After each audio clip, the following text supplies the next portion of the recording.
Disons qu'on était au cinéma en train de regarder un film vraiment très long. Et que juste avant d'arriver au cinéma, on a bu une grande bouteille d'eau. Et disons qu'en plus, on est en train de regarder un film où il est question d'eau. Au bout d'un moment, on va avoir du mal à penser à autre chose qu'au fait qu'on commence à avoir vraiment envie de faire pipi. C'est le bon moment pour réfléchir à la question comment est-ce que, à partir de cette bouteille d'eau que j'ai bu juste avant d'arriver au cinéma, je me retrouve maintenant à avoir envie de faire pipi? Eh bien, c'est ce dont on va parler dans cette vidéo, de la façon dont nos reins fonctionnent. Et on va commencer par une sorte de résumé général, avant de plonger davantage dans les détails dans d'autres vidéos. Comme on le voit sur ce schéma, les reins sont situés au niveau de l'abdomen, un peu au-dessus du nombril. Chacun d'entre eux est de la taille d'un poing. Ils sont situés plutôt à l'arrière de l'abdomen. En avant ici, on aurait le foie, et de l'autre côté la rate, et l'estomac au milieu, et en avant. Les reins reçoivent du sang en provenance du cœur. À partir de ce gros vaisseau qui descend du cœur et qu'on appelle l'aorte. Donc le sang arrive dans cette direction, au niveau des reins. Et ce que font les reins, c'est qu'ils sont capables de filtrer le sang qu'ils reçoivent et de former de l'urine. Donc l'urine, c'est une sorte de collection de déchets dont l'organisme se débarrasse et qui vient se collecter ici au niveau de la vessie avant d'être finalement éliminé quand l'occasion de faire pipi se présente. Donc ça, c'est un petit résumé de ce que font les reins. On va faire un peu de place pour voir un peu plus dans le détail comment les reins fonctionnent. Ce qu'on va faire, c'est qu'on va décider une petite boîte ici pour représenter schématiquement ce que font les reins avant de rentrer plus dans les détails dans les autres vidéos. La première chose qu'il faut comprendre, c'est comment sont vascularisés les reins. Pour comprendre ce qu'ils font, il faut comprendre comment le sang arrive jusqu'aux reins et part des reins. Et ce qu'on a dit, c'est que pour chaque rein, il y a une artère qui arrive à ce rein, qui lui amène du sang en provenance du cœur. Ce sang contient tout un tas de nutriments, comme des acides aminés ou du glucose. Il contient aussi des ions, comme des ions sodium, et aussi de l'oxygène. Et le sang contient aussi un certain nombre de déchets, comme par exemple l'urée, des déchets qui sont produits par les activités normales de notre organisme, et dont on aimerait bien se débarrasser d'une façon ou d'une autre.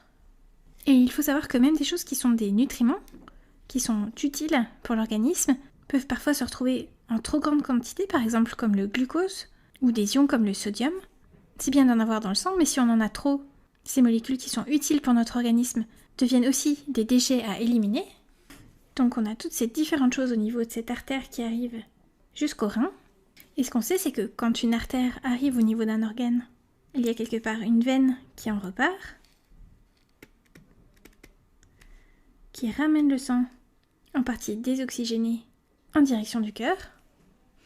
Et l'idée, c'est qu'on se retrouve avec, à la sortie des reins, toujours des nutriments dans le sang. On ne veut pas spécialement s'en débarrasser, sauf s'ils sont en quantité anormalement élevée. Sinon, c'est quelque chose qu'on veut garder dans le sang. On retrouve aussi des ions comme le sodium. Peut-être un peu moins que tout à l'heure, s'il y en avait trop et qu'une partie a été éliminée. Et puis de l'oxygène, mais en quantité plus faible, puisque les reins en ont utilisé une partie pour fonctionner. On en a moins au niveau de cette veine.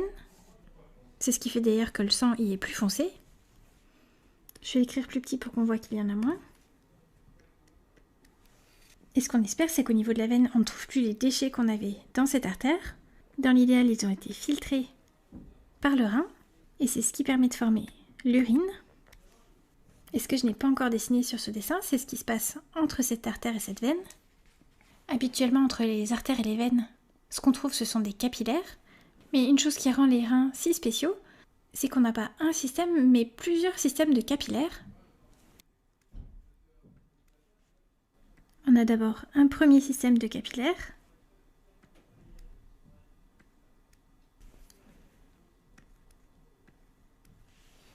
Puis à nouveau un petit morceau d'artère, avant d'arriver à un autre système de capillaires.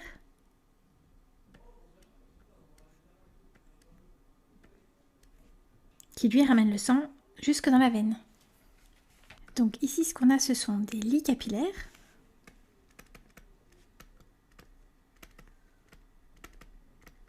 C'est-à-dire plein de tout petits vaisseaux sanguins qui ont des fonctions différentes. On peut se demander pourquoi dans les reins il y a plusieurs systèmes de lits capillaires qui se font suite. Eh bien, si on résume ça de façon un peu schématique, on pourrait dire qu'au niveau de ces premiers capillaires, il n'y a pas que des déchets qui sont filtrés, il y a aussi d'autres choses, par exemple de l'eau, mais aussi des ions et des nutriments. Au niveau de ces capillaires qu'on appelle glomérulaires,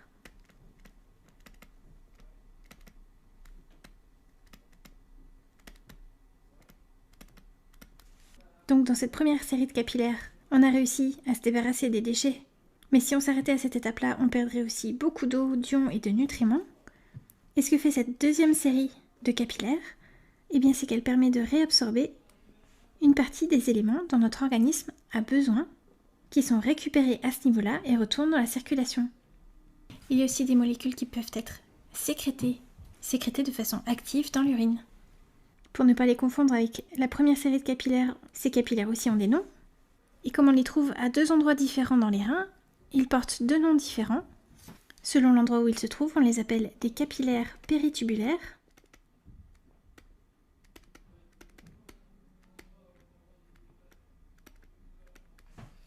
Quand ils se situent au niveau de petites structures des reins qu'on appelle des tubules.